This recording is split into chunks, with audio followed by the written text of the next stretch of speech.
तो last video में एक टर्म आई थी कंडक्शन सिस्टम ऑफ हार्ट, तो बात करते हैं उसके बारे में। मान लो कि ये हमारा हार्ट है, ये दोनों है एट्रियास और ये हैं वेंट्रिकल्स, ठीक है, फेयर ना। अब इस हार्ट में कुछ पार्ट्स होते हैं जिनको पहले से जानना ज़रूरी है, जहाँ से इलेक्ट्रिकल एक्टिविटी स्टार्ट होती है।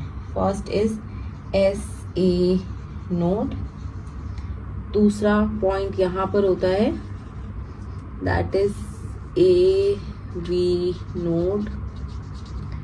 फिर ये जो AV नोड है इससे एक बंडल नीचे जाता है वेंट्रिकुलर वॉल में, जिसको हम बोलते हैं बंडल ऑफ हिस। और फिर इस बंडल ऑफ हिस से एक ऐसे फाइबर्स की कंटिन्यूटी जनरेट होती है, इनके फर्दर ऑफ ब्रांचेस आते हैं जो कि पूरी वेंट्रिकल वॉल में अंदर तक फैल जाते हैं, और इन फाइबर्स को हम बोलते हैं पर्किंजे फाइबर्स।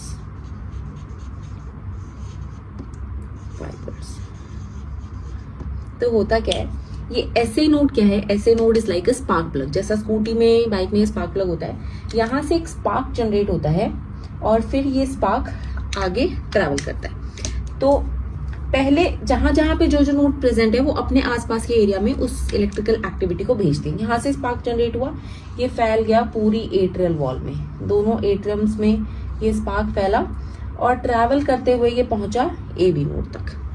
AV नोड तक पहुंचा ये स्पार्क, AV नोड ने इसको आगे भेजा बंडल ऑफ हिस में। बंडल ऑफ हिस कहाँ पर है? दोनों वेंट्रिकुलर वॉल पे है।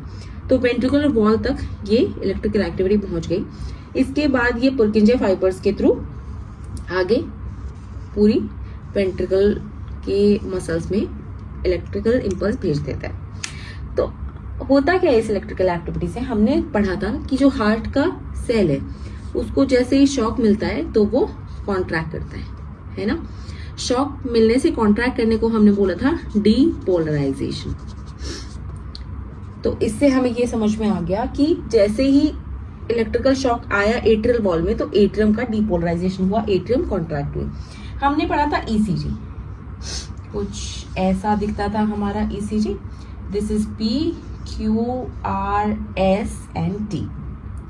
तो जब एट्रिया में ये करंट आया तो एट्रिया ने कॉन्ट्रैक्ट किया तो एट्रियल डीपोलराइजेशन हुआ और ये हमें दिखाया P वेव ने। P वेव था एट्रियल कॉन्ट्रैक्शन, जिसको हमने बोला था एट्रियल डीपोलराइजेशन।